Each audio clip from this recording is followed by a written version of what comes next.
ప్రస్తుతం నేను విజయవాడ ప్రభుత్వ ఆసుపత్రిలో ఉన్నాను. మీరు ఒకసారి నా వెనక విజువల్స్‌లో చూడొచ్చు. ఇక్కడ ప్రభుత్వ ఆసుపత్రిలో ఈ సమయంలో విధుల్లో ఉండాల్సినటువంటి జూనియర్ డాక్టర్లందరూ కూడా ఇక్కడ నిరసన వ్యక్తం చేస్తున్న పరిస్థితి. ప్రస్తుతం జిఎస్ఎల్ మెడికల్ ఇన్స్టిట్యూషన్స్ మరియు కిమ్యూ ఇంటర్నేషనల్ యూనివర్సిటీ భాగస్వామ్యంతో ఇండియన్ అలైన్డ్ ఎంబీబీఎస్ కోర్స్ అడ్మిషన్లు అందిస్తోంది నియో.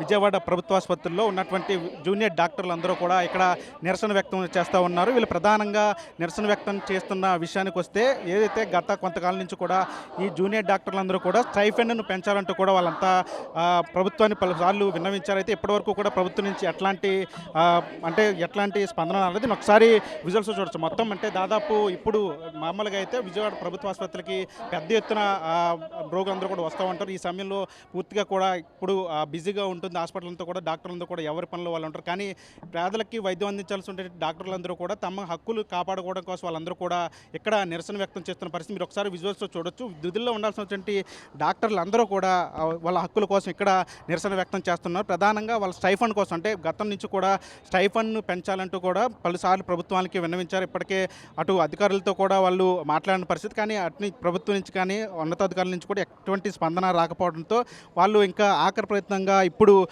ఇక్కడ కూర్చొని నిరసన వ్యక్తం చేస్తూ ఉన్నారు. మీరు ఒకసారి విజువల్స్ నా వెనక చూడొచ్చు. మొత్తం వీళ్ళందరూ కూడా జూనియర్ డాక్టర్లు, అంటే మెయిన్ డాక్టర్లు ఉండి ఎవరైతే ఉంటారో వాళ్ళ తర్వాత వీళ్ళందరూ కూడా పూర్తిగా అంటే ఎక్కువ శాతం రోగులకి అందుబాటులో ఉండేటువంటి డాక్టర్లు వీళ్ళంతా. అంటే ప్రధానంగా ఎవరు వచ్చినా సరే ముందుగా ఈ డాక్టర్లే వాళ్ళని చూసి పరీక్షలు నిర్వహించిన తర్వాత వారికి వైద్యాన్ని అందిస్తూ ఉంటారు. ఇప్పుడు పూర్తిగా వీళ్ళంతా కూడా నిరసన వ్యక్తం చేస్తున్న పరిస్థితి. అసలు ఎందుకని వీళ్ళు నిరసన వ్యక్తం చేస్తూ ఉన్నారు అంటే ప్రధానంగా కేవలం స్టైఫండ్కి సంబంధించిన లేదా ఇంకేం సమస్యలు ఉన్నాయి వాళ్ళకి, ప్రభుత్వం ఏం చెప్తుంది, ఎందుకని పూర్తిగా విధుల్లో ఉండాల్సిన డాక్టర్లందరూ కూడా బయటకు వచ్చారు, మనతో మాట్లాడడానికి డాక్టర్లు ఉన్నారు. ఏంటి ప్రధానంగా ఏం కోరుకుంటూ ఉన్నారు మీరు? స్టైఫండ్ ఒకటని ఇంకేమైనా ప్రాబ్లం ఉంది?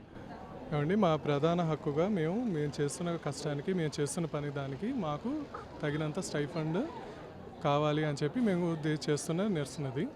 ఏంటి అంటే మేము చేసే పని దానికి మిగతా రాష్ట్రాలతో పోల్చుకుంటే మాకు వచ్చే స్టైఫండ్ తక్కువగా ఉండడం కారణంగా మనం ఏంటంటే మాకు తగిన స్టైఫండ్ పెంచాలి అని చెప్పి మేము ప్రభుత్వాన్ని పలుమారులుగా మేము అనేక రకాలుగా వాళ్ళకి రిప్రజెంటేషన్స్ ఇచ్చాము, వాళ్ళని వెళ్ళి మాట్లాడాము. కానీ వాళ్ళ నుంచి మాకు తగినంత స్పందన రాకపోవడం వల్ల మేము మా విన్నపాలను తెలుపుకోవడానికి, మేము మా గుర్తింపు కోసం అని చెప్పి మా స్టైఫండ్ పెంచుకోవడానికి మేము చేస్తున్న నిరసన. అంటే మొత్తం డాక్టర్లందరూ మొత్తం ఉన్న జూనియర్ డాక్టర్లందరూ ఇక్కడే ఉన్నారు, ఎవరైనా విధుల్లో ఉన్నారు? ఇంకా లేదండి. మేము స్ట్రైక్ ఇలా చేస్తున్నా కూడా మా ప్రధాన కర్తవ్యం అన్నట్టుగా పేషెంట్స్ అనేది నెగ్లెక్ట్ చేయకుండా మాకు డ్యూటీలో, ఎమర్జెన్సీ డ్యూటీలో ఉన్న డాక్టర్స్ వాళ్ళు డ్యూటీలో ఉండి ఎమర్జెన్సీ అంటే ప్రాణాపాయక రంగంలో ఉన్న పేషెంట్స్ వాళ్ళని సేవ అందిస్తూనే ఉన్నాము. మేము కేవలం ఎలెక్టివ్స్ అంటే ప్రాణాపాయ స్థితిలో లేకుండా ఉన్న పేషెంట్స్ వాళ్ళ విధులు అంటే ఓపీ కానీ వేరే వార్డులో ఉన్న పేషెంట్స్ వాళ్ళ వరకే పనులు ఆపి మేము వరకు వచ్చి ఇక్కడ వరకు స్ట్రైక్ మా రిప్రజెంటేషన్ తెలుపుతున్నాం.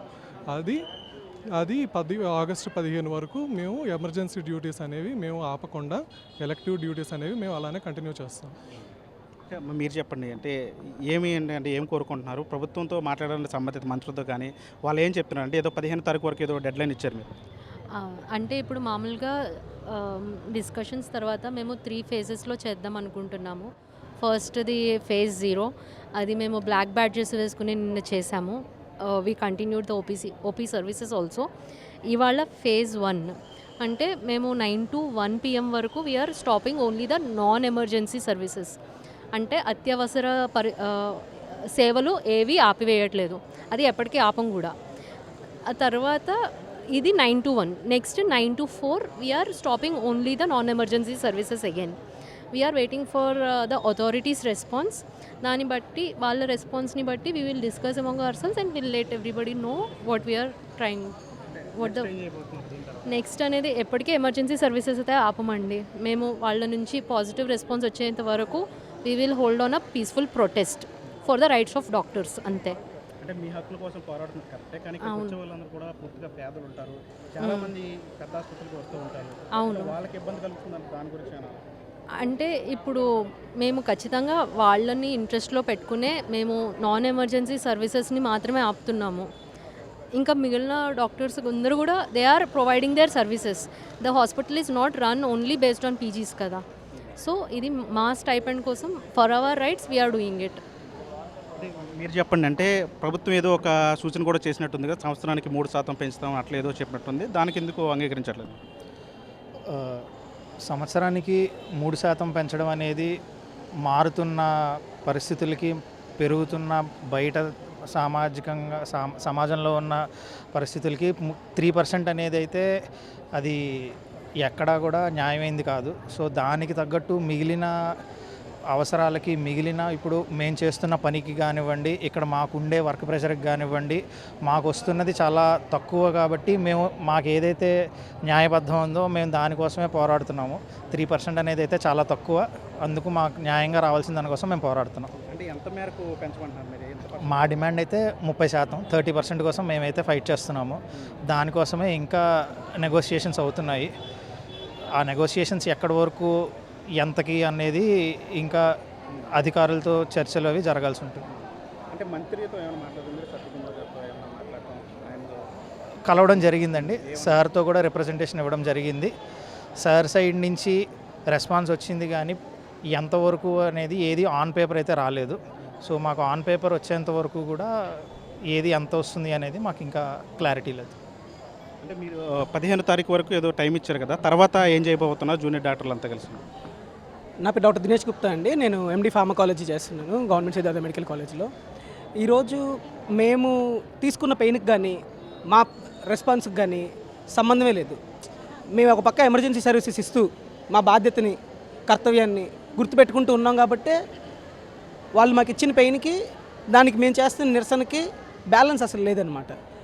ఫస్ట్ మేము 3 దశల వారీగా నిర్ణయించుకున్నాం. దీన్ని 15వ తారీఖు వరకు చేద్దాం అనుకుంటున్నాము. ఆ తర్వాత కూడా ఇదే రకంగా ఈ ప్రభుత్వాలు కానీ, ఏదైతే ఈ ఆఫీసెస్, గవర్నమెంట్ ఆఫీసెస్లో ఉన్న డిఎంఈ తరపున రిప్రజెంట్ చేస్తున్న వాళ్ళు కానీ మేము అనుకున్న రీతిలో స్టైఫండ్ హైక్ కనుక ఇవ్వకపోతే మేము ఈ నిరసనని చాలా ఉద్రేకానికి తీసుకెళ్లాల్సి వస్తుంది. అన్ని రాష్ట్ర వ్యాప్తంగా ఉన్న అన్ని గవర్నమెంట్ ఆసుపత్రుల్లో కూడా సేమ్ ఇదే పరిస్థితి అనేది తప్పనిసరిగా జరుగుతుంది.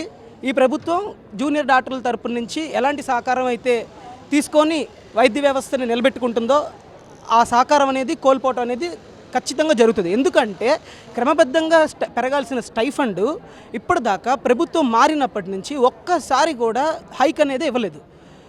36 అవర్స్, 48 అవర్స్ నిద్రాహారాలు మానేసి నీట్ యూజీ స్థాయి నుంచి 18 ఏళ్ళ వయసు నుంచి కష్టపడి నీట్ యూజీని ఎదుర్కొని, నీట్ పీజీని ఎదుర్కొని ఒక్కొక్కరికి 25 ఏళ్ళు, 26 ఏళ్ళు, 27 ఏళ్ళు దాటిపోయిన విద్యార్థులు ఉన్నారు. తల్లిదండ్రుల బాధ్యతలు ఉన్నాయి, కుటుంబ బాధ్యతలు ఉన్నాయి. ఇలాంటి విద్యార్థులకు ఇచ్చే స్టైఫండ్ 60,000. ఏ రకంగా ఇది సరిపోతుంది?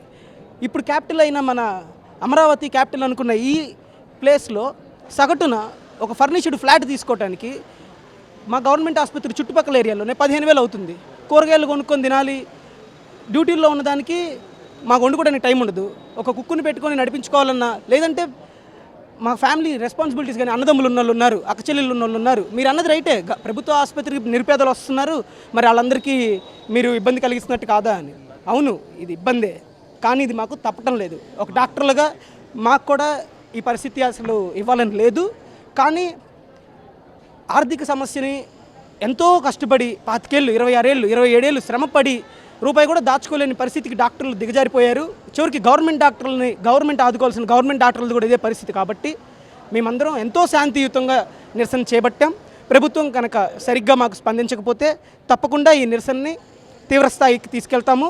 రాష్ట్ర వ్యాప్తంగా ఇదే పరిస్థితి జరుగుతుంది. ఎమర్జెన్సీ సేవలు కూడా నిలిపివేసే అవకాశం కూడా ఉంటుంది.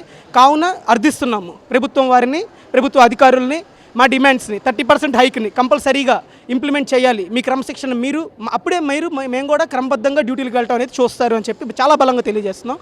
Thank you very much. ఇది మొత్తంగా జూనియర్ డాక్టర్లు చెప్తున్నది ఇది. ఖచ్చితంగా స్టైఫండ్ను పెంచాల్సిందని చెప్తారు. పెంచకపోతే కనుక అత్యవసర సేవలు కూడా నిలిపేస్తామని చెప్పి హెచ్చరిస్తున్న పరిస్థితి కనిపిస్తుంది. ఇంకా డాక్టర్లు నన్ను మాట్లాడదాం. అంటే ఏం చెప్తున్నాం అంటే, మీరు మాట్లాడేదంతా చూస్తే ఖచ్చితంగా చాలా ఉధృతంగా ఈ ఉద్యమాన్ని తీసుకెళ్తానని అర్థమవుతుంది. ఏం కోరుకుంటున్నారు? ప్రభుత్వం స్పందించకపోతే జూనియర్ డాక్టర్లు ఏం చేస్తారు? జస్ట్ మేము అదొకటి నుంచి ఒక్కటే అండి అడిగేది, ద వర్క్ వీ డూ, మేము చేసే వర్క్కి మాకు దానికి తగ్గ గుర్తింపు రావట్లేదు. There is not enough recognition from we want that basically, and we are not even getting the respect we needed. And మేము even in that conditions also we are giving our 100%. మేము ఎక్కడా కూడా మా డ్యూటీస్లో మేమేమి తక్కువ చేయట్లేదు. ఇప్పుడు బేసిక్ యామ్యూనిటీస్ ఏమీ లేకుండా కూడా వీఆర్ డూయింగ్ డ్యూటీస్. నైట్ నేను గైనిక్ పీజీని, మేము గైనిక్ పీజీ ఇయర్కి 20 మెంబర్స్ ఉంటాం. మేము నైట్ డ్యూటీ నియర్లీ ఒక 8 to 9 మెంబర్స్ చేస్తాం. అందరికి వన్ ఆఫ్ ద టర్న్స్ తీసుకుని రెస్ట్ తీసుకుంటాం. ఆ రెస్ట్ తీసుకోవటానికి కూడా ప్లేస్ కూడా ఉండని రోజులు ఉంటాయి. స్టిల్ అక్కడ కూడా మేము ఎక్కడ కాంప్రమైజ్ అవ్వకుండా మా సర్వీసెస్ మేము అందజేస్తున్నప్పుడు, మేము మా రైట్స్ కోసం అడిగినప్పుడు అట్లీస్ట్ అథారిటీస్ దాన్ని రికగ్నైజ్ అనేది చేయాలి. మాకు దానికి తగ్గ రెస్పాన్స్ అనేది ఇవ్వాలని కోరుకుంటున్నాం. We're not asking above the limit. మేము ఎక్కడి వరకు మేము రీజనబుల్గా అడిగినప్పుడు వాళ్ళు కూడా రీజనబుల్గా స్పందిస్తే వీ విల్ బీ హ్యాపీ, అంతే. అండ్ ఇప్పుడు జరిగే స్ట్రైక్ కూడా మేము ఓన్లీ నాన్ ఎమర్జెన్సీ సర్వీసెస్ వరకే ఆపుతున్నాం. We are not disturbing any emergency services. ఎందుకంటే మీరు కానీ ప్రభుత్వం కానీ పేద ప్రజలకు సేవ చేయడానికే ఈ ప్రభుత్వ ఆసుపత్రులు కడుతూ ఉంటుంది. కానీ ప్రభుత్వం ఒక సూచనలు చేస్తుంది, మీరు దానికి ఒప్పుకుంటే అంత సజావుగా ఉంటుంది కదని చెప్పి ప్రభుత్వం పెద్దలు చెప్తున్న పరిస్థితి. దానికి మీరు ఎందుకని అంగీకరించారు? అంటే వాళ్ళు ఒక ఒపీనియన్ అనేది ఇచ్చారని అంటున్నారు. అండ్ మాది కూడా మేము ఒక ఒపీనియన్ చెప్పినప్పుడు ఇట్ షుడ్ బి అట్లీస్ట్ 50-50 కదా. We asked for something and they are giving something different else అనేది అది వేరే విషయం కదా. లైక్ మేము జస్ట్ కనీసం ఒక రీజనబుల్గా వాళ్ళ నుంచి ఎక్స్పెక్టేషన్ చేస్తున్నాం. అన్రీజనబుల్ ఎక్స్పెక్టేషన్స్ అయితే మా దగ్గర నుంచి రేవు. Like we asked for something 100% work and they are giving 10% is not కదా. అది మేము అడిగేది. ఇప్పుడు మేము అలా అని మా వర్క్ ఎక్కడ తగ్గించట్లేదు కదా. వీఆర్ గివింగ్, మాకు తక్కువ ఇస్తున్నానేసి తక్కువ పని అయితే ఎవరు చేయట్లేదు. అందరూ ఎవరి వరకు వాళ్ళు చేస్తున్నారు. డ్యూటీ ఎమర్జెన్సీ సర్వీసెస్ ఎమర్జెన్సీ వాళ్ళు ఉన్నారు. ఇప్పుడు మాకు అక్కడ emergency labour room services PGs అక్కడే ఉన్నారు. Who are non emergency duties we only came. Okay, అది కూడా మిగతా వాళ్ళ ఆయుష్ పీజీస్ వాళ్ళందరూ ఆ వర్క్స్ అన్ని కవర్ చేస్తున్నారు కూడా. అంటే మీరు ఇంత పెద్ద ఎత్తున నిరసన చేస్తూ ఉన్నారు, ప్రభుత్వం స్పందించి మీకు న్యాయం చేస్తుంది అనుకుంటున్నా నమ్మకం ఉందా? నమ్మకం అయితే ఉందండి. ఎందుకంటే నమ్మకం లేకుండా ఎందుకు ఉండదు? ప్రభుత్వం నిజంగా అసలు మమ్మల్ని పట్టించుకోకూడదు అన్న ధోరణిలో ఉంటే కనుక అసలు పిలిచి మాట్లాడాల్సిన అవసరం కూడా ప్రభుత్వానికి లేదు. ఎన్ని మార్లు మేము వాళ్ళని మాట్లాడడానికి వెళ్ళి ఎన్ని రిప్రజెంటేషన్స్ ఇచ్చినా కూడా అన్ని రిప్రజెంటేషన్స్లో కూడా వాళ్ళు మాకు పాజిటివ్గానే రెస్పాండ్ అయ్యారు. కానీ రెస్పాన్స్ అనేది చెప్తున్నాను కదా, మేము 30% అడిగితే వాళ్ళు 3% అనేది ఈ రోజుల్లో చాలా తక్కువ. అంటే మీరు చూసుకుంటే రియల్గా నన్ను ఫిగర్స్ అడిగితే కనుక నేను చెప్పేది 1600 పెరుగుతుంది అంతే, నెలకి 1600. అంటే ఇప్పుడు మనం ఉన్న పరిస్థితుల్లో ఇప్పుడున్న పెట్రోల్ రేట్లకి అయితే ఏంటి, ఇప్పుడున్న ధరల సరుకుల రేట్లకి అయితే ఏంటి, వాటి బట్టి చూస్తే 1600 అనేది ఇంత కష్టపడుతున్న 24 గంటలు వాళ్ళకి శ్రమ ఎంత పడుతున్నారు, ఇంతమంది డాక్టర్స్ ఇలా ఎంతమంది కష్టపడుతున్నారు, ఆ శ్రమకు తగ్గ అమౌంట్ కరెక్టేనా, అది ఆ ఫలితం అంతా కరెక్ట్గానే ఇస్తున్నామా అనేది ప్రభుత్వం కూడా ఒకసారి ఆలోచించుకోవాలి. ఇది మొత్తంగా జూనియర్ డాక్టర్లందరూ కూడా ఒకటే చెప్తా ఉన్నారు. అంటే ప్రభుత్వం నుంచి కొన్ని సూచనలు చేశారు, కానీ అది ఇప్పుడున్న పరిస్థితులకి అవి కరెక్ట్గా సెట్ అవ్వవు. ఖచ్చితంగా మేమందరం కోరుతున్నట్టు అడిగినట్టు పర్సంటేజ్ ఖచ్చితంగా పెంచాలి. అంటే లేని పక్షంలో ఖచ్చితంగా ఈ ఆందోళనను ఉధృతం చేస్తామని చెప్పి జూనియర్ డాక్టర్లందరూ కూడా హెచ్చరిస్తున్న పరిస్థితి ఇక్కడ కనిపిస్తుంది. దానితో మనీ RTV విజయవాడ నుంచి.